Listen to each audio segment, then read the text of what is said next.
Բարեձեզ սիրելի հայրենակիցներ, ողջունում եմ ձեզ Համայնայության մայրաքաղաք Երևանից։ Այսօր հունիսի 12-ն է 2025 թվական։ Կխոսենք աշխարհաքաղաքական տարածաշրջանային ներպետական ուշագրավ թեմաներից, որոնք կներկայացնեմ իմ մեկնաբանությամբ։ Սկսենք հայաստանյան իրադարձություններից, շատ կարճ, հետո անցնենք մյուսներին։ Նախ այսօր հերթական անգամ Նիկոլ Փաշինյանը նորից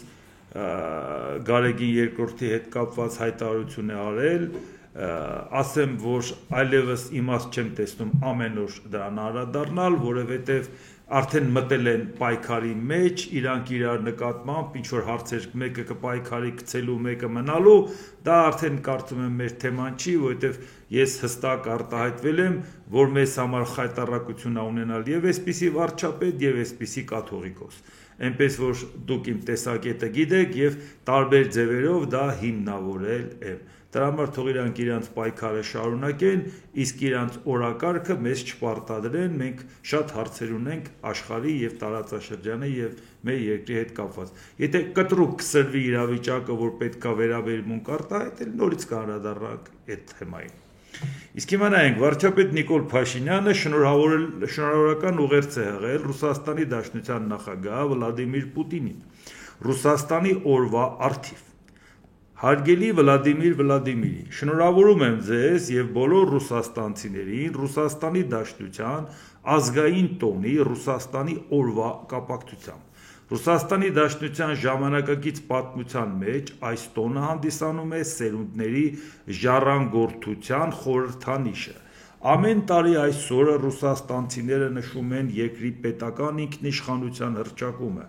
որպես ժամանակակից Ռուսաստանի պատմության նոր փուլի սկիզբ։ Համոզված եմ, որ համատեղ ջանքերի շնորհիվ Հայաստանի Հանրապետության եւ Ռուսաստանի Դաշնության միջև հարաբերությունները կզարգանան եւ կամրապնդվեն ի նպաստ մեր երկրների ժողովուրդների բարօրության։ Մի հատ հասկանանք Ռուսաստանը այսօր ինչ տոն է նշում, որ Նիկոլ Փաշինյանն էլ շնորհավորում է խորահարգարժան Վլադիմիր Վլադիմիրիչին։ Այսօր ինչ տոն է ժողովրդյան Ռուսաստանում։ Հունիսի 12-ին, այսինքն այսօր 1990 թվականին Ռուսաստանի խորհրդային սոցիալիստական դաշնային հանրապետությունը ժողովրդական падգամավորների առաջին համագումարի ժամանակ ընդունել է Ռուսաստանի պետական սուվերենիտետի, այսինքն ինքնիշխանության մասին հռչակագիր։ Այսինքն Ռուսաստանը 90 թվականի հունիսի 12-ին ասել է, որ ես ինքնիշխան պետություն եմ, այսինքն խորհրդային միությունից տարանջատվելու առաջի քայլն է կատարել։ Շատ լավ։ Այսինքն դա կատարել է ավելի շուտ, քան Հայաստանը 90 թվականի օգոստոսի 23-ին հռչակել է մեր անկախությունը։ Բայց դրանից հետո ինչ է տեղի ունեցել, որ հիմա հասկանանք, այս մարդիկ անենց տոն են նշում, մի հավաքվում են, մի մարզադահլիճ ստադիոն են հավաքում մարդկանց, Պուտինը մեդալներ է տալիս, չգիտեք ինչ տոն է, տոնախմբություն։ Դե դեպքում հասկանանք սա ինչ տոն է։ Այս 90 թվականին, որ իրանք իրանց ինքնիշխանությունը հռչակել են, դրանից հետո Հայաստանն էլ իրանը հռչակել է օգոստոսի 23-ին, եթե Ռուսաստանը իր ինքնիշխանությունը հռչակում էր ԽՍՀՄ-ից, հաստատnet չէր, չէ՞ որ Հայաստանին պատկերացնում էր իր կազմում։ Ոչ, ասում էր ԽՍՀՄ, ես ձեզանից դուրս եմ գալի, ես ինքնիշխան պետություն եմ լինելու Ռուսաստանով։ Հա։ Դրանից հետո Հայաստանն ընդունում, իսկ դրանից հետո 91 թվականի մարտի 17-ին Գորբաչովը պատրաստում է հանրաքվե, որպեսզի համոզվի արդյոք ցանկանում եք խորհրդային միությունը պահպանել, թե ոչ։ Եվ դրան Հայաստանը չի մասնակցել մի պարզ պատճառով, որովհետև ինքը այլևս ուներ անկախության հռչակագիր։ Ինչին մասնակցի, եթե դու հռչակում ես քո անկախությունը, նույնիսկ եթե չես անկախացել, ո՞նց ես գնում խորհրդային միության հանրաքվեին մասնակցես, պահպանես խորհրդային միությունը, բայց ի զարմանս մեզ Ռուսաստանը մասնակցել է այդ հանրաքվեին։ Ռուսաստանը մասնակցել է 71.3% կողմ են քվեարկել ԽՍՀՄ պահպանելու։ Այն պետությունը, որը մեզնից առաջ է անկախությունը իր հռչակել։ Դրանից հետո այդ նույն Ռուսաստանը նախաձեռնողներ Բելավեժկայա Պուշչայում, որպեսի փլուզվեր խորհրդային միությունը, որի հետ կապված այդ 3 հանրապետությունները մարտի 17-ին 3-ն էլ հանրաքվեի մասնակցել էին, 3-ն էլ տվել էին 70%-ից ավել ձայն, Բելոռուսը 80%-ից ավել ձայն, Ուկրաինան 70%-ից ավել ձայն, Ռուսաստանն էլ ասեցի 71.3, հիմա հարց է ծագում, Վլադիմիր Պուտինը կանգնում ասում է, որ սխալ էր խորհրդային միությունը լուծարելը, դա սխալ է եղել, խոշոր սխալ է եղել, այդ պետությունը չպետք է լուծարվեր։ Բայց այդ պետությունը լուծարելու առաջի քայլը մեզնից առաջ դուք եք արել։ Բա ինչ տոն եք նշում։ Այսինքն Վլադիմիր Պուտինը մտնում է բունկեր, ընդեղից ասում է խորհրդային միությունը փլուզելը սխալ էր եւ պետքա վերականգնել խորհրդային միությունը։ Դուրս է գալի ստադիոն, եւ ստադիոնում գոռում է կեցե անկախությունը, հա։ Խորհրդային միությունից։ Ընկեր այդ ճանապարհին հեչ բան չի կատարվում ձեզ հետ։ Որ մի հատ հասկանաք օրվա մեջ ինչով եք զբաղված։ Իսկ Հայաստանը ով պետք է դրան ասի, բա մեզ մեղադրում եք, ասում եք Ռուսաստանին դավաճանել ենք։ Մեզ մեղադրում եք, ասում եք, բա մենք բարեկամ էինք, թողեցիք դուրս եկաք։ Ընկեր մի հատ կարակ դուք կողմնորոշվեք, ընդհանրապես մեկին մեղադրելուց առաջ։ Ձեզ որ քայլը ձեր պետք է մենք պաշտպանեինք։ Պաշտպանել ենք ձեր սուվերենիտետը, ինքնիշխանությունը հռչակելը։ Դուք հռչակել եք հունիսին, մենք հռչակել ենք օգոստոսին։ Պաշտպանել ենք, ասել ենք արևը տապրի։ Դու գտնում ես, որ պետք է ինքնիշխան լինես, մենք էլ պաշտպանում ենք քեզ, մենք էլ ենք համարում, որ մենք էլ պետք է ինքնիշխան լինենք, վերջապես փլուզենք այս խորհրդային միությունը։ Չենք պաշտպանել։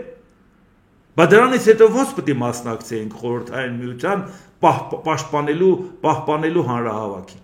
Հանրաքվեին ներողություն։ Ոնց։ Հետո դրանից հետո ինչին պետք է միանայինք, որ գնացիք 3 հոգով հավաքվեցիք, փլեցիք խորհրդային միությունը, իսկ մեր իշխանությունները հերոստացույցից իմացան, որ այդ երկիրը չկա։ Առավոտ քնից արթնացան եւ հասկացան, որ մեր սահմանը պահում է խորհրդային միության բանակը, որը հրաման է ստացել պաշտպանի, իսկ խորհրդային միությունն այլևս գոյություն չունի։ Իսկ ԱՊՀ երկրները, որոնք որ ստեղծվել են այդ 3-ը, հստակ գրված է, ձեզ համար մի անգամ կարդացել եմ, բարդ չի տակ, դնեք, բացեք մի հատ կարդակ այդ հռչակագիրը, որտեղ հստակ գրված է, որ իրանք իրավահաջորդն են այս 3 հանրապետություններով խորհրդային միության, այսինքն իրանց մասով, իսկ Հայաստանը այդ ժամանակ ԱՊՀ անդամ չէր, Հայաստանը 13 օր հետո Ալմատիում նոր գնացին, մնացածը միացան, մի քանիսն է չմիացան, Վրաստանը ուշ միացավ, իսկ Բալթյան երկրները արդեն դուրս եկան միանգամից։ Բա ով էր մեր սահմանը պահում Թուրքիայի հետ։ Թուրքիան Հայաստան մտներ, այդ ինչ զորք ունեինք մենք 91 թվականին, բա որ մեծ խոսում են, ասում են Հայաստանը մեզ դավաճանել է։ Ով է Հայաստանին դավաճանել Ռուսաստանից բացի։ Այն Թուրքիան, որը որ շատ արագ կարողացավ Կիպրոս մտնի 74 թվին, Թուրքիայի համար, Հյուսիսային Կիպրոսը օկուպացնի, Թուրքիայի համար Հայաստան մտնելը, որ այդ ինչ զորքով դեմը պետք է առնեին։ Խորհրդային միության բանակով, որը հրաման չէր ստանալու Թուրքի դեմը կանգնել, որովհետև այն պետությունը, որը պետք է հրաման տար, այդ պետությունը այլևս գոյություն չուներ։ Ռուսաստանը հրաման չէր տալու այն զինվորին, որը խորհրդային միության զինվորն էր։ Կարող Ուզբեկստանից բերել էին այնտեղ կանգնի։ Իսկ Ուզբեկստանը ԱՊՀ-ի անդամ չէր։ Այն դեպքում, երբ որ սկի ՀԱՊԿ-ի անդամ ենք դառել դրանից քանի տարի հետո, սկի ՀԱՊԿ-ի անդամ դառնալով մեր սահմանը չեն պահել։ Այս Ռուսաստանն է մեզ մեղադրում, ժողովուրդ չէ։ Դե դրա համար հիմա այս ինչը որ մեր իշխանությունները շնորհավորում են նրանց ազգային տոնը, բա մեր հրապարակային գործիչները ուր են, որ ասեն, ընկեր ջան, լավ իշխանությանը հասկացան, Ռուսաստանի ոնց կարա շնորհավորի եւ խոսի ինչի հարաբերությունները զարգացման մասին։ Բայց Հայաստանից չեք ուզում կարծիք լսեք, եթե մեզ մեղադրում եք Ձեզանից հրաժարվելու Պուտինին լսեք, որն ասեց խորհրդային միությունը քանդեցինք, որ արևմուտքին դուր գանք, այն էլ մեզ չընդունեց, նեղացրեց մեզ։ Այսինքն դուք խորհրդային միությունը քանդեցիք, դուք խորհրդային միությունը պահելուն ստորագրեցիք, դուք առաջինը հայտարարեցիք պետական ինքնիշխանության մասին ձեր խորհրդային միությունից դուրս գալու համար։ Հետո մեղադրում եք Հայաստանին, ասում եք ձեր արածը անօրինական է։ Դուք ո՞նց եք դուս եկել։ Գոնե մենք մի բան որ հաստատ ճիշտ ենք արել, դա եղել է 91 թվականի սեպտեմբերի 21-ի անկախության հռչակագիրը, որ գոնե հանրաքվեով ենք դուս եկել։ Ով գոնե այդ հարցում Հայաստանին մեղադրել ուղղակի հնարավոր չի, որովհետև խորհրդային միության օրենքներով անցկացվել հանրաքվե։ Ինչքան է Ռուսաստանը ուժեղանա, գոնե իրավական առումով մենք այդ հարցում անխոցելի ենք, ժողովուրդ ջան։ Սա ինչի համար եմ ասում, որովհետև այդ Ռուսաստանը ինքը կարող է սենց բաներ անի, ինքն է չիմանա ինչ է շնորհավորում, բայց Հայաստանից էլ մի հատ չասեն, ընկեր ջան, մի հատ կողմնորոշվեք, նոր մեզ ինչ որ հարցում մեղադրեք, հա, դուք էս ինչ տոն եք նշում։ Խորհրդային միությունից ձեր առանձնանալը, Վլադիմիր Վլադիմիրովիչ, բայց ինչ մեդալներ ես տալի, ինչի համար ես տալի։ Ինչն ես տոնում դու։ Երբ որ ասում ես պետք է վերականգնեմ խորհրդային միությունը։ Մի հատ էլ կարճ անդրադառնանք Վրաստանի հետ կապված, մենք տեսնում ենք ինչ խնդիրներ ունենք։ Հիմա էլ որոշակի ապրանքների չեմ ուզում շատ խորանամ, որքանով է հիմնավորված Վրաստանի այս քայլերը, որքանով մեր ապրանքները թույլ չեն տալի լաբորատոր անալիզ անեն, այս անեն, ինչ որ ժամանակ է նաև լինում է Ռուսաստանն էլ է դա ստուգում, ասում է այս ապրանքն անորակ է, մերոնք էլ ասում են գիտեք ինչ դա զուտ քաղաքական դրդապատճառներով են անում եւ մեր մոտ էլ հարցը առաջանում, որ բա գիտեք ինչ մեր իշխանություններն Ռուսաստանին զանգեցին, մի հատ տեղը դրեցին ու ասեցին, եթե մեր ապրանքը չթողեք, մենք եք թողենք ԵԱՏՄ-ից դուրս կգանք, դրանք էլ վախից համաձայնվեցին, թողեցին։ Հիմա մի հատ մենք հասկանանք, ի վերջո խնդրեմը ինչու՞ է կայանում։ Այն որ քաղաքական առումով կարա նման բանդի, դա էլի մեր իշխանության մեղքն է։ Վրաստանը բռնել է Ռուսաստանի ճանապարհը, Վրաստանի իշխանությունները։ Հայաստանը նույնպես բռնել է Ռուսաստանի ճանապարհը։ Ինչու Հայաստանը խնդրեմ ունի Ռուսաստան տարվող ապրանքը, որը տրանզիտ անցնելու է Վրաստանով։ Էս ինչ պատմություն է։ Այդ մեր հյուսային դարպասն է։ Ոնց եղավ, ոնց որ թե մեր իշխանությունները Վրաստանի իշխանության հետ համահունչ են։ Հիմա ինչի է այդ վիճակը։ Բայց լավ, հիմա խնդիրը ուրիշ ձևով նայենք։ Երբ որ մեր իշխանությունները այդ խրոխտ քայլը ասում եք, որ մերոնք զանգեցին, ասին, եթե ապրանքը չթողեք, էլ ինչի ենք ԵԱՏՄ-ում մնում, դե մի քիչ ավելի անկեղծ եղեք, էլի որ ասեք ինչ է տեղի ունեցել։ Այդ ինչի չեք ասում։ Այո, Հայաստանի իշխանություններն ասել են, որ ասում եք մեր ապրանքը անորակ է։ Բա մենք ԵԱՏՄ-ում ենք, որպեսզի կարողանանք անորակ ապրանք վաճառենք։ Եթե անորակ ապրանք չեք ուզում, մենք ԵԱՏՄ-ում ինչ ենք անում։ Կթողենք դուս կգանք Եվրամիություն, եթե մեր ապրանքի ստանդարտը համապատասխանելու է Եվրամիության չափանիշներին։ Դուք հասկացաք Հայաստանի իշխանությունը ինչ է ասում Ռուսաստանին։ Եթե մեր անորակը չեք առնելու, դուք մեզ որպես գործընկեր մեր ինչին եք պետք։ Հիմա հարց։ Այսինքն մենք չենք ցանկանում ունենալ որակյալ ապրանք, ներդրում անել, բարենպաստ ներդրումային միջավայր ստեղծել, ամեն ինչ անել, խթանել, առավել եւս որ գիտենք, այն լայն սպառման ապրանքներ, ես չեմ խոսում հանքահումքային ռեսուրսների մասին, որոնք կոնկրետ երկրներ կոնկրետ գումարներով կարող է վերցնեն։ Խոսում ենք լայն սպառման ապրանքների մասին, գյուղ մթերք եւ այլն։ Ինչ է տեղի ունենում։ Մենք հրաշալի գիտենք, եթե այդ ապրանքը գնա Միացյալ Նահանգներ, ավելի թանկ է լինելու, քան Ռուսաստան։ Գնա Եվրոպա ավելի թանկ է լինելու, քան Ռուսաստան։ Գնա Էմիրատները ավելի թանկ է լինելու, քան Ռուսաստան։ Բայց ինչու չենք կարողանում ուղարկենք, որովհետև որակը չի համապատասխանում։ Հաստատ Ռուսաստանում ավելի էժան է, բայց մենք ընտրում ենք մեր երկրի մեջտերի որակը, այլապես ռուսները չեն ընդունի, ուղարկում ենք, անգամ դա են մերժում։ Բա մենք ինչ ենք ուտում Հայաստանում, ժողովուրդ։ Այդ ընտրացի անորակը։ Ու մենք մտածում ենք, որ այո, մեզ պետք է շուկա, որ մեր անորակը ստանա, եթե իրանք մեր անորակը չեն ստանում, մեր ինչին են պետք որպես գործընկեր։ Այո, մեզ պետք են որպես գործընկեր, որպեսզի մեր բիզնեսմեններին օգնեն, որպեսզի մեր բիզնեսմենները որակով ապրանք, մրցունակ ապրանք չարտադրեն։ Դրա համար է ԵԱՏՄ-ն մեզ պետք, որպեսզի մեր տնտեսությունը չզարգանա այդ մրցակցության պայմաններում։ Եվ մեկ էլ հարց է ծագում։ Մեկ էլ ասում ենք լաբորատորիա բացենք, գոնե ստուգենք մեր մոտ, ոչ թե թողենք գնա Վրաստանում դա ստուգեն, հայտնաբերեն անորակը, կամ Ռուսաստանում հայտնաբերեն։ Մի հատ հարց, բա դուք սկի լաբորատորիա չունեք, մի գծով ապրանքի գծով ստուգեք, որ չգնա դա հաստի սահման, նոր այնտեղ ստուգեն ու ասեն անորակա հետ ուղարկեն։ Բա դուք ո՞նց եք սահմանը գրկաբաց բացում Թուրքիայի ու Ադրբեջանի առաջ։ Բա ոնց եք ասում խաղաղության պայմանագիր ստորագրենք 5 րոպե հետո դնելու են առևտուր անել Ադրբեջանի հետ։ Ադրբեջանի եւ Թուրքիայի ապրանքը Հայաստան գալիս է 3-րդ երկրից։ Եվ այդ ժամանակ Ադրբեջանն ու Թուրքիան չգիտեն թե այդ ապրանքը ումա գնալու։ Մենք առնում ենք 3-րդ երկրից։ Այդ ապրանքը չեն կարող նրանք նպատակային այնպիսի բան անեն, որ դա բացահայտվի հանկարծ Վրաստանում, բայց հետո ինչ խնդրեմ կունենան իրենց բարեկամ Վրաստանի հետ։ Բայց եթե մենք ուղիղ սահմանը բացում ենք եւ ապրանք ենք ստանում Թուրքիայից ու Ադրբեջանից, ուղիղ գալիս է Հայաստան։ Դուք ունեք այդ լաբորատորիաները, որոնք այդ ապրանքը շատ արագ ձևով ստուգելու է, որպեսզի այդ ապրանքը բաց թողի մտնի մեր շուկա եւ բացահայտելու է ոչ միայն այս պահին թունավոր է թե չէ, այլ բացահայտելու է թե ինչ գենետիկական մոդիֆիկացիա է արված, որի արդյունքում կարող է 10 տարի հետո Հայաստանը ոչ մեկ երեխա չունենա, կամ ինչ որ մի բան կատարվի, որը կոնկրետ այսօր քու լաբորատորիան չի կարող ֆիքսի, կարող եք բացատրել։ Դուք ոնց եք բացում ձեր գիրկը Թուրքիա առաջ, դուք կարող եք ձերը բացեք, Փաշինյանը եւ իր թիմը, բայց Հայաստանի գիրկը ոնց եք բացում Թուրքիայի ու Ադրբեջանի առաջ, երբ որ դուք ստի մի անուն ապրանք չեք կարողանում լաբորատորիա ունենաք ստուգեք, որ չգնան Լարսում հետ տան կամ չգնան Վրաստանում հետ տան, մի բան էլ նեղանակ ասեք, թե որ տենց է, մենք ձեր մոտով չենք կանցնի, բա ում մոտով կանցնեք, ես էլ առիթ է, որ հիմա էլ ասեք, դե քանի որ Վրաստանի հետ հնարավոր չի, գնանք թուրքերի ոտերն ընկնենք, սահմանը բաց են,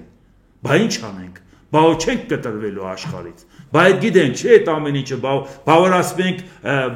առիթ եք մանգալի Էրդողանի ոտերն ընկնելու կամ Ալիևի ոտերն ընկնելու շառ էինք անում ձեր վրա, կապ չունի, որ այսօր տարածել են, որ Նիկոլ Փաշինյանը պատրաստվում է գնա Թուրքիա Էրդողանի հետ հանդիպման, ինչ որ մամուլը տենց բան է տարածել։ Հանգիստ թողնենք պետական որոշումը կլինի կասեն այդ մասին, բայց ինչա, պետք է այդ մասին ինչ որ մեկը ակնարկի, որ նոր մենք այդ մասին ձեզ հետ խոսել ենք, չենք ասել, որ ինչա կատարվում։ Ասել ենք, որ Նիկոլ Փաշինյանն ասել է Պուտինի ոտերն ընկնելու փոխարեն, հիմա մենք պետք է փորձենք մի քանիսի ոտերը ընկնենք, որպեսզի անկախություն ստանանք։ Բան առաջ անգամ եք լսում, որտեղ զարմացել եք, որ Էրդողանի հետ կարող է գնա հանդիպի։ Ինչ եք զարմանում։ Անկախ նայած կհերքեն, չեն հերքի, վաղը մյուս օրը ինչ որ մի բան կիմանաք, էլի հո անպայմանը փաստ լինի, որ իմանաք, բայց ինչ ենք այդքան քննարկում։ Հիմա նաև խնդիրը առաջանալու, որ ստիպված ժողովուրդ ջան, այս Վրաստանի հետ խնդիր ունենք, արդեն սենց քծվեց գնաց Էրդողանին ասեց սահմանը բացի, որ աշխարհի հետ հարաբերվենք։ Էսա Այն դեպքում, երբ որ մենք պարզապես տեսնում ենք, որ իրականում այդտեղ կա խնդիրներ, որի մեղավորությունը մեր իշխանության մեղավորությունն է, բայց մեզ ասում է, մենք ապրանք ստուգելու հնարավորություն չունենք, բայց մենք սահմանը բացելու ցանկություն ունենք Թուրքիայի, Ադրբեջանի առաջ։ Այո, գիտենք, որ իրանք ցանկանում են Հայաստանը վերացնեն։ Դե ոչինչ, ինչի մասին է խոսքը։ Մենք էլ ցանկանում ենք խաղաղություն։ Մենք ուզում ենք, որ իրանք մեզ խաղաղ վերացնեն։ Ոչ թե կռվով, պատերազմով, այլ խաղաղ։ Եթե մենք չհամաձայնենք, այդ ժամանակ նոր պատերազմ կլինի։ Այս ամբողջը ժողովուրդ ջան, հատուկ ասվում է նրա համար։ Իսկ վաղը իրավիճակի հետ կապված զարգացումները ցես հայրենասիրական կներկայացնեն, թե ինչու ստիպված եղան Թուրքիայի հետ ավելի հարաբերությունները սերտացնեն։ Բարձա փրկում են Հայաստանը, որտեղ Վրաստանի հետ խնդիր ունեն։ Հիմա նայենք աշխարհում ինչա կատարվում։ Գերմանիայի պաշտպանության նախարար Բորիս Պիստոլիուսը ժամանել է Ուկրաինայի մայրաքաղաք Կիև։ Նախարարը ցանկանում է ծանոթանալ ռազմաճակատում եւ ՀՕՊ-ի հետ կապված վատթարացող իրավիճակին, ինչպես նաեւ քննարկել հետագա ռազմական օգնությունը Ուկրաինայի կառավարության ներկայացուցիչների հետ։ Սա Գերմանիայի պաշտպանության նախարարի երկրորդ այցն է Կիև վերջին 6 ամիսների ընթացքում։ Գիտեք, ինչ ակտիվորեն պաշտպանում է Գերմանիան Ուկրաինային եւ նաեւ այսօր Պուտինը ամեն գնով ցանկանում է առաջ խաղացում ունենա, ինչքան էլ կորուստ ունենա, ինչքան էլ իր օբյեկտներին հարված են, ինչքան էլ իր բնակավայրերին հարված են, մեկը ինքը ինչ որ առաջ գնա, որպեսզի բանակցային սեղանին ասի դե հիմա տեսեք, այս վիճակից ենք բանակցում։ Դրա հետ կապված արևմուտքն էլ պետք է ամեն ինչ անի, որ դեմ առնի, իդեպ դրա հետ կապված նաեւ Թրամփի ասածն էլ կասենք, տեսնենք ինչա։ Պատասխանելով լրագրողի հարցին այն մասին, թե արդյոք Ռուսաստանի առաջնորդը մտահոգված է այն փաստով, որ ռուսական բանակը ամեն շաբաթ 5000 մարդ է կորցնում Ուկրաինայում, ԱՄՆ նախագահ Դոնալդ Տրամփն ասել է. «Սկսում եմ մտածել, որ նրա համար միևնույնն է, նա շատ զինվորներ է կորցնում, ինչպես եւ Ուկրաինան, տեսնենք թե հետո ինչ կլինի, հիմա հասկացանք ինչ է կատարվում ժողովուրդ»։ Տրամփը վերջապես հասկացավ, որ Ռուսաստանի համար իր զինվորի մեռնելը միևնույնն է, բարդ էր այդքան դա շուտ հասկանալ, որ այդ մարդու համար, եթե իր զինվորը ոչ մի բան է, ուրիշ երկրի զինվորն էլ քաղաքացին էլ ոչ մի բան է, նա իր ամբիցիայի համար կարա մարդկանց կոտորի, առավել եւս չի կարա չկռվի, որտեւ եթե չկռվեց, շուր պետք է գան ասեն, այս երգիրը ինչի՞ չես կարողանում պայես, բա որ չկռվի, Ռուսաստանը ոնց հանձնի Չինաստանին։ Բայց այդ կռվի համար է, չէ՞ իրան պետք Չինաստանի հետ համագործակցել։ Դուք չգիտեք Չինաստանի հետ իր պայմանավորվածության մասին, որ Ռուսաստանը հանձնում է Չինաստանին, չեք նկատում, հա երևի։ Մարդիկ, որոնք ուշները գցել են Ուկրաինայի հողերին ավերակ են սարքում, ասում են դա միացնենք մեզ, չեք տեսել ինչ բարեբեր հողեր եք տալի Չինաստանին։ Այն մարդը, որ ասում է, պետք չի ինձ ասի, բայց մենք կռվում ենք սրա համար, դուք գնացեք տեսեք այն, ինչ որ ես ստեղ նստած, ինձ զանգում ասում են, թե ինչա կատարվում։ Հանգիստ եղեք, մենք այդ ինֆորմացիան կարողանում ենք ստանալ նաև Ռուսաստանի մեր հայրենակիցներից։ Շատ լավ գիտենք, որտեղ ինչա կատարվում։ Վլադիվոստոկով ու Խաբարովսկով մինչև Բայկալի կողմերը ընդհանրապես Ռուսաստանը ինչեր է հանձնում Չինաստանին։ Նայեք, որ իմանաք ինչա կատարվում։ CBS News-ը հաղորդում է, հիմա այն news թեժկետը, որը մեզ պակաս չի հետաքրքրում, բացի ուկրաինական ճակատը, որը մենք հասկանում ենք, որ աշխարհի ճակատագիր է որոշվում։ CBS News-ը հաղորդում է. Իսրայելը լիարժեք պատրաստ է ռազմական գործողություն սկսել Իրանում։ ԱՄՆ-ն կոչ է արել քաղաքացիներին լքել տարածաշրջանը հակադարձ պատասխանի սպառնալիքի պատճառով։ ԱՄՆ-ը ենթադրում է, որ Իրանը կարող է հակահարված տալ հարևան Իրաքում գտնվող որոշ ամերիկյան օբյեկտների։ Այդ պատճառով իշխանությունները խորհուրդ են տվել որոշ ամերիկացիների լքել տարածաշրջանը, իսկ պետդեպարտամենտը հրամայել է ոչ առանցքային պաշտոնյաներին լքել Իրաքը տարածաշրջանային լարվածության աճի պատճառով։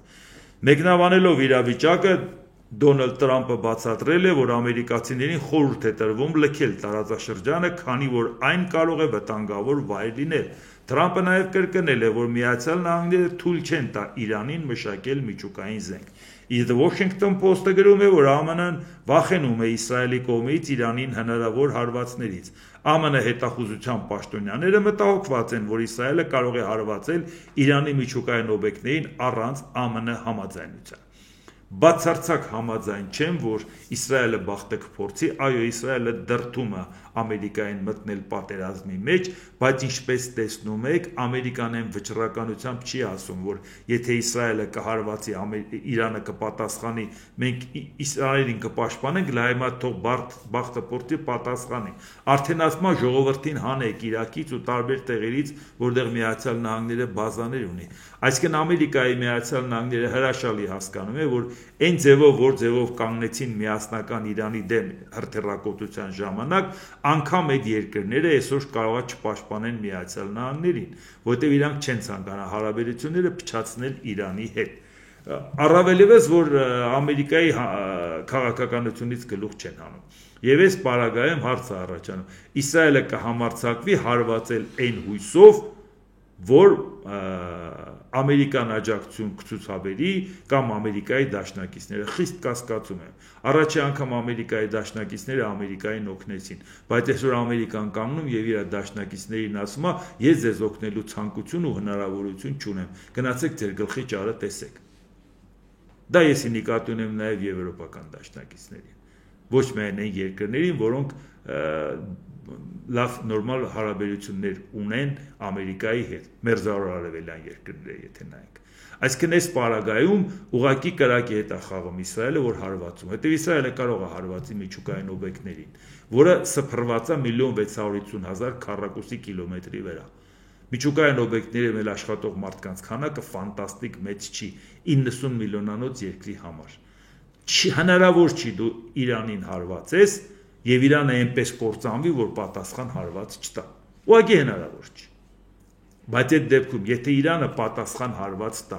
Ամերիկան պաշտպանի, այո, Իրանը հաջողություն չի ունենա։ Բայց եթե Ամերիկան չպաշտպանեց կամ բավարար չափով չպաշտպանեց, կամ էլ Ամերիկային չպաշտպանեցին, որ ինքը կոալիցիոն ուժերով պաշտպանի, Իրանի հասցված պատասխան հարվածը կարող է կործանարար լինել Իսրայելի համար, որովհետև Իսրայելը նույնիսկ գրաված տարածքներով 22,000 քառակուսի կիլոմետր է, բարդ չի համեմատել այն թվի հետ, որը ես նշեցի Իրանի հարցում։ Այսինքն Իսրայելը չի կարող հարված ստանալ, դա իր համար կլինի կործանարար, բայց Իսրայելը չի կարող չստանալ, եթե ինտենսիվ ձևով Իրանը հարված հասցնի։ Այսինքն եթե Ամերիկան սենց զգուշավորություն է հանդես բերում, ասում է, այո, դու պետք է զենք չունենաս,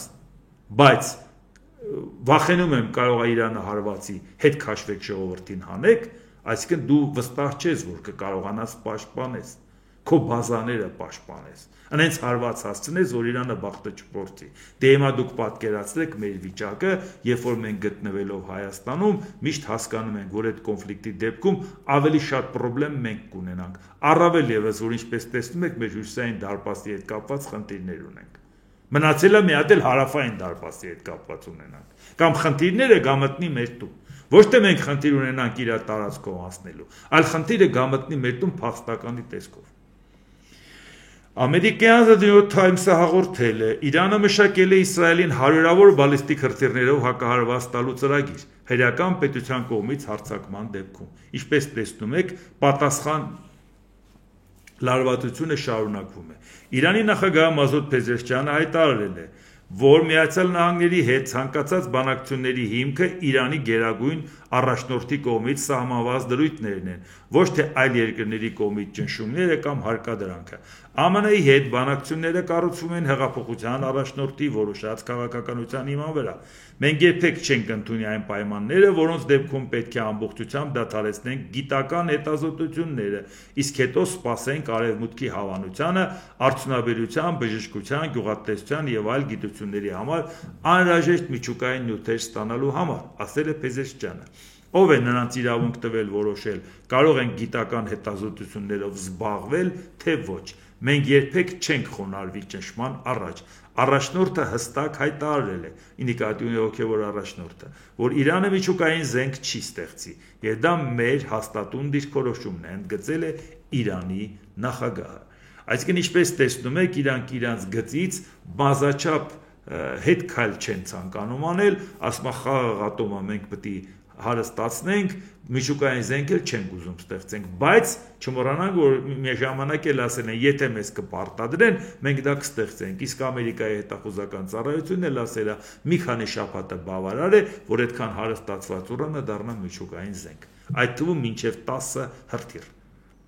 Իրանը դատապարտել է ատոմային էներգիայի միջազգային գործակալության կառավարիչների խորհրդի կողմից հակաիրանական բանաձևի ընդունումը եւ հայտարարել, որ ուրանի հարստացման նոր կենտրոնի գործարկման մասին է հայտարարել։ Հենց դրա ֆոնին նշվել է Իսլամական Հանրապետության արտաքին գործերի նախարարության եւ Իրանի ատոմային էներգիայի կազմակերպության համատեղ հայտարարությունում։ Թեհրանը հրապարակել է Արդեն երբ որ իրանք ասցին, որ մեր հետախուզությունը Իսրայելից վերցրել է գաղտնի փաստաթղթեր, Իսրայելից ասին լավ է, տենց սուտ բաներ են ասում, ոչ մի բան չեն վերցրել, այսինքն հանգիստ եղեք, մենք տենց բան չկա էլի, այդ իրանք ուզում են գլուխները գովեն։ Հիմա Թեհրանը արդեն դա հրապարակել է, Թեհրանը հրապարակել է իրանական հետախուզության կողմից ձեռք բերված գաղտնի փաստաթղթերի առաջին շարքը, դրանցից մոտ 1000-ը կապված են Իսրայելի միջուկային նախագծերի հետ։ Այս փաստաթղթերը ցույց են տալիս, որ ՄԱԳԱՏԵ-ի գլխավոր տնօրեն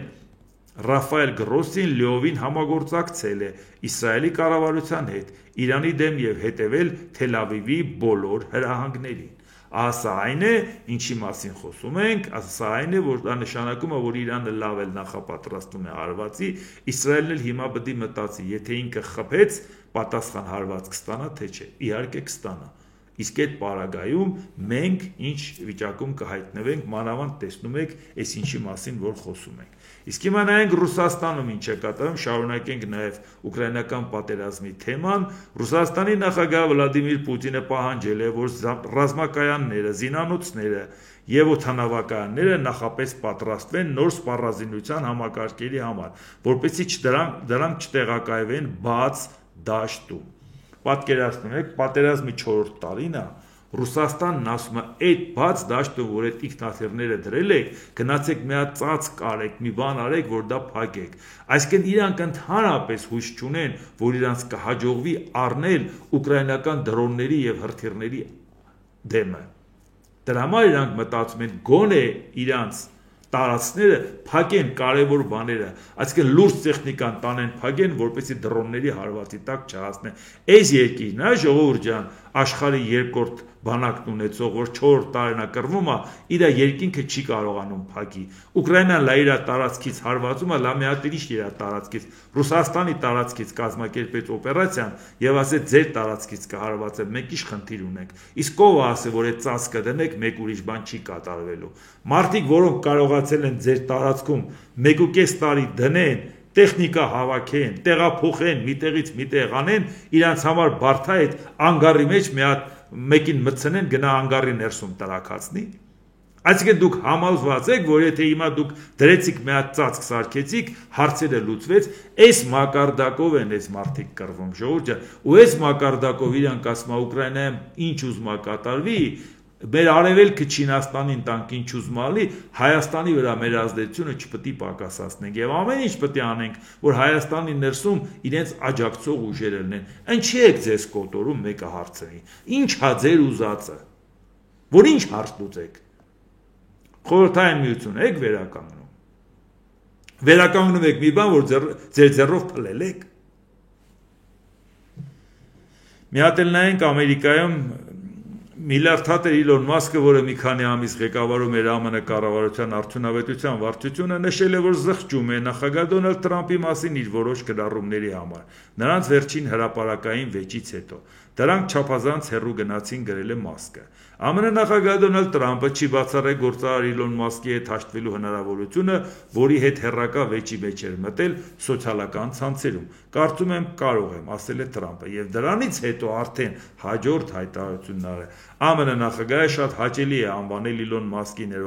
ներողությունը, ում հետ նա ավելի վաղ վիճաբանել էր։ Ես կարծում եմ, որ դա շատ հաճելի քայլ էր նրա կողմից։ Ես նրա դեմ քեն չեմ պահում։ Ես շատ զարմացա, որ դա տեղի ունեցավ։ Կարծում եմ, որ նա իրեն շատ վատ է զգում, որ դա ասաց, նշել է ԱՄՆ նախագահը։ Գիտեք ինչն է զարմանալի։ Լավ, ենթադրենք Իլոն Մասկը ներողություն խնդրեց, որից հետո սենց ամբիցիան սենց բավարարվեց, հա, Դոնալդ Տրամփի հալավ դե ներողություն ախնդրել հրապարակային բոլորը տեսան, որ ներողություն ախնդրել, լավ, ուրեմն խնդիր չկա, բերեք ամեն ինչ հարթված համարենք։ Ինչը հարթված համարենք։ Այդ երկուսի կոնֆլիկտի ժամանակ նավա պարբերաբար խոսել ենք դրա մասին։ Չի կարող որևէ միլիարդատեր Ամերիկայի Միացյալ Նահանգների նախագահի դեմ դուրս գա։ Ով ուզում է լինի աշխարհի ամենահարուստն լինի, ինչ ծառայություն ուզում է մատուցած լինի Ամերիկայի նախագահային ընտրության հարցում։ Նա արդեն ընտրված է, չի քննարկվում դա։ Քննարկել ենք մինչև այն ժամանակ, որ ժողովուրդ ջան, այս ինչ խոստումներ տալիս են, դրա տակից դուրս են գալու, կամ դուք պատկերացնում եք ինչ խորհուրդ են խոստումներ են տալի, այս խոստումները իրանք անելու են, կամ որ անեն ավելի վատ որ անեն։ Այդ ամեն ինչի մասին միշտ խոսել ենք, բայց հարցը դա չի, արդեն ժողովուրդը իր ընտրությունը կատարել է։ Սխալվել է, չի սխալվել, ինչ արել, փաստ է, արդեն այդ մարդը օրինական ընտրված է, վերջ։ Չի կարող որևէ Ամերիկայի բիզնեսմեն կարողանա նրան տապալել, դա հնարավոր չի։ Այնպես որ առաջի օրը չի որ այդ մասին խոսում ենք, բայց հարցը ուրիշ է։ Բայց դու մարդու հետ շփվում ես, որը քեզ պետական գաղտնիքի հետ կապված լայն հնարավորություն է տվել, նույնիսկ օրենքը խախտելով ավելի լայն հնարավորություն։ Դու մի հատ ինֆորմացիա ես իմանում, դնում ես, ասում ես մանկապ, իղծա է, սա է, նա, հետո ասում ես վայ կներեք։ Տրամփն էլ ասում է, հա, լավ, ներեցինք, տղա էլի մի բաներ ասել։ Ժողովուրդը չա կատարում։ Այսինքն այդ մարդուն կարելի է ընդհանրապես նրա անունը նույնիսկ հոլովել կամ նրա հետ շփվել։ Վերջ այդ մարդը ավարտված է։ Այդ մարդը նրան չի կարելի նույնիսկ բարևել, որովհետև կարող է վաղը բարևի տոնայնությունը դուրը չգա, գնա վրա այդ բողոքի, ասի հիշում եք այն օրը մի հատ սենց բան արեց։ Վերջ այդ կարգի մարդկանց հետ չի կարելի շփվել։ Անձնական շփման ժամանակ այնքան ինֆորմացիա ենք ստանում։ Նույնիսկ եթե մարդը վաղը դառնում է քո թշնամին, դու այդ անձնական ինֆորմացիան չես տարածի միայն այն պատճառով, որ այն ժամանակ, երբ որ այդ անձնական ինֆորմացիան դու ստացել ես, որովհետև այդ մարդը քեզ վստահել է։ Դու այդ ժամանակ արժանի ես եղել այդ գաղտնիքը իմանալուն, ու եթե դու այդ գաղտնիքը հրապարակում ես, դու ես անարժան, անկախ նրանից, թե դրանով նրան ինչ վնաս կհասցնես, դու արդեն որպես մարդ ավարտվում ես, որտեղ ասում են հարգելիս, վաղն էլ մեր հետ շփվելուց անձնական ինֆորմացիա կիմանաս, կգնաս ուրիշներին կասես հրապարակային, վերջ աղբեր ջան, հաջողություն, շատ շնորհակալ եմ, հա կարող է դու ճիշտ ես, Տրամպի մասին ասիր ճիշտ ասիր, բայց դու մեզ որպես գործընկեր հետաքրքիր չես, որովհետև դու կարաս այդքան մտերմությունից հետո, եթե կոնֆլիկտ ունենաս, այդ կոնֆլիկտը օգտագործես նրա դեմ, դա ինձ դու ինչ ներողություն խնդրել։ Ուզում ասեմ, սա խոսում է նրա մասին, որ այն ձախողված տնտեսական քաղաքականության տակից մի հատ դուրս եկեք, էլի, այդ Մասկի եւ Տրամպի գործընկերության, նոր մտածեք ով ումների կամ ինչ բան անի։ ԱՄՆ ֆինանսների նախարար Սքոթ Բեսենտը ներկայացուցիչների պալատի եկամուտների եւ ծախսերի հանձնաժողովի լսումների ժամանակ հայտարարել է. ԱՄՆ կարող է բախվել պետական պարտքի դեֆոլտի արդեն ամառվա երկրորդ կեսին։ Ներկայացուցիչների պալատի անդամները նրան հարցրել են, թե երբ ԱՄՆ գումարները կավարտվի իր պարտքերը վճարելու համար, որոնք գերազանցում են 36.9 տրիլիոն դոլարը։ Ամռան կեսին կամ վերջին պատասխանել է նախարարը, ընդգծելով, որ կոնկրետ ամիս չի կարող նշել, քանի որ խոսքը գնում է շարժվող թիրախի մասին, որովհետեւ պարզ ասենք, ինչ ասել է պարտքի դեֆոլտ, ընդհանրապես որ ի վիճակի չէ պարտքը սպասարկեն։ Ամերիկան ի վիճակի չի իր պետական պարտքը սպասարկել։ Անպայման չի պարտքը փակել, որտեղ գիտեք, դա ժամանակացույց է։ Տոկոս կվճարես, բայր գումար կվճարես, ինչ կանես, ի վիճակի չես գոնե հերթական մարումը տանելու։ Ժորժ ջան, բայց ինչով եք զբաղված։ Բառավոտից իրիկու մաքսային քաղաքականություն եք փոխում, չգիտես ինչեր եք անում, ամբողջ աշխարհին տարածում եք, որ Ամերիկային բոլորը թալանել են, Ամերիկային այսքան ծանր հարվածներ եք հասցնում, բայց այսքան ամիս որտեղ մնացել տնտեսական քաղաքականությունը, որի արդյունքում պետք է այս վիճակից դուրս բերեիք։ Ինչա Ամերիկայի այսօրվա ադմինիստրացիան խոսում դեֆոլտի մասին։ Եթե գիտեի դեֆոլտը ու դա անխուսափելի է, ինչի եք ձեզ կոտորում գայիք իշխանության։ Գալիս եք իշխանության, որ ասեք մեր վրա հույս չդնես։ Այսինքն սա ինչ է, բայց դրան զուգահեռ իրականությունից կտրվածի մասին եմ ուզում ասեմ։ ԱՄՆ նախագահ Դոնալդ Տրամպը հայտնել է 5 միլիոն դոլար արժողությամբ ոսկե քարտի համար հերթագրվելու կայքը գործարկելու մասին։ Ինչ գնահատական է տալի։ Հազարավոր մարդիկ զանգահարում են եւ հարցնում, ինչպես կարելի է գեղեցիկ ճանապարհով գնալ դեպի աշխարհի լավագույն երկիրն ու շուկան։ Այն կոչվում է Ամերիկայի Միացյալ Նահանգներ։ Հերթագրումը բաց է, գրել է նա, հրապարակելով համապատասխան կայքի էլեկտրոնային հասցեն։ Թրամպը ոսկե քարտի գաղափարի մասին հայտարարել է դեռևս փետրվարին, այն հնարավորություն կտա դիմել ԱՄՆ քաղաքացիություն ստանալու համար, փոխարինելով արդեն 35 տարի գործող ներդրողների համար նախատեսված ԱՄՆ հատուկ վիզան։ Այսինքն հիմա այդ որ թիվը բարձրացվեց, որ 5 միլիոն կվճարեք, ով ուզում է գա, եկեք 5 միլիոնը տվեք, ապրեք, ով կլինի, ինչ կլինի, այդ ինչ աներկայացում հարցը դա չի։ Բա այս որ ասում է, որ այս գեղեցիկ ներկայացում Ամերիկան, որպեսզի այդ 5 միլիոնանոց ոսկե վիզան վաճառվի։ Բա այդ վերևի նյութը ֆինանսների նախարարը որ հրապարակել է, այդ նույն մարդիկ 5 միլիոն տվող այդ ոսկե քարտը առնողները չեն կարդալու բա, որ Ամերիկայի Միացյալ Նահանգները դեֆոլտի առաջակա մնաց։ Բա դա էլ են չեք կարդում։ Բառավոտից իրիկու քարը քարին չեք թողում ձեր երկրի։ Ամեն ինչ անում եք, որ դատական համակարգին անուն դնեք, օրենսդիր համակարգին անուն դնեք, ժողովուրդը, որը բողոքում է անուն դնեք, բուհական համակարգը, որը ասում է այս բանին չեն ենթարկվում, կառավարելի դարձնելու հետ կապված քայլեր անեք։ Այս ամեն ինչը այս երկիրը հանեք, sense փռեք աշխարհի առաջ, ասեք քննադատեք ինչ ուզում եք արեք, մեկ էլ ասեք Ժորժ ջան, բայց որ 5 միլիոն տակ, գալու եք այդ հրաշք երկիր։ Ժորժ ջան, բայց այդ նույն բաներն էլ են կարդում, ախր։ Դա նշանակում է, որ այս չափի իրականությունից չի կարելի կտրվել։ Բեռլինում Դանիայի վարչապետ Մեթե Ֆրեդերիկսենի հետ համատեղ մամուլի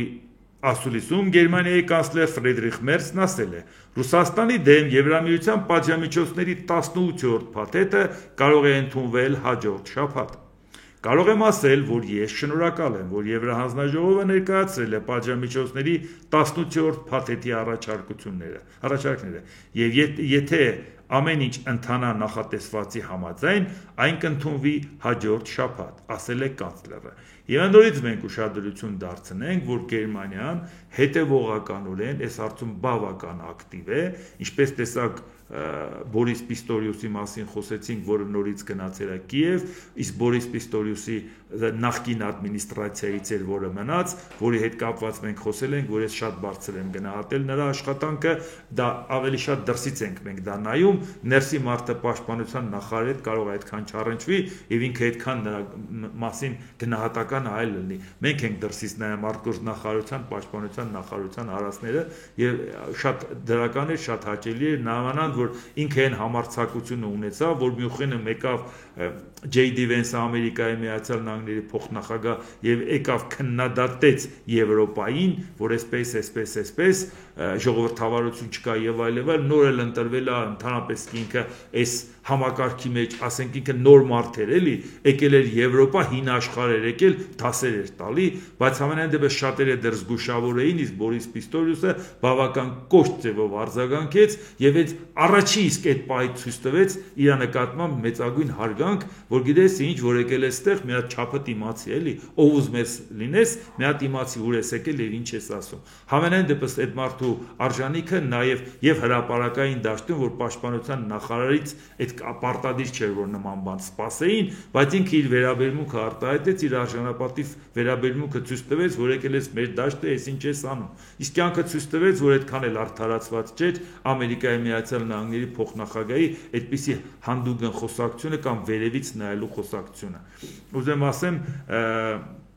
Գերմանիայի հետևողականությունը շատ կարևոր է, բացի դրանից էլ իհարկե Եվրոպան, եթե հետո հանկարծ փոշմանի, թե ինչի Գերմանիան լավ էլ տեղին զինվեց, թող մեղադրեն իրանց, որ իրանք խնդրեցին, նպատակավոր պայման ստեղծեցին, որ Գերմանիան զինվի։ Իսկ Գերմանիան ավելի մեծ բնակչություն ունի Եվրոպայում եւ ավելի մեծ համախառն ներքին արդյունք։ Ամեն ինչ էլ ունի, կազմակերպվածությունն էլ, ռազմական հզորության մենակ պակասում է դա, այն էլ թույլ տվեք, հետո նոր կտեսնեք արդյունքները։ Դե ինչ, այսօր այսքանը, եթե հավանեցիք, սեղմեք լայք կոճակը, բաժանորդագրվեք այդ Վարդանտինյան YouTube-յան ալիքին, սեղմեք զանգակ կոճակը, գրեք մեկնաբանություններ, գրեք հարցեր, դիտեք եւ դատեք ինքներդ։ Շնորհակալություն։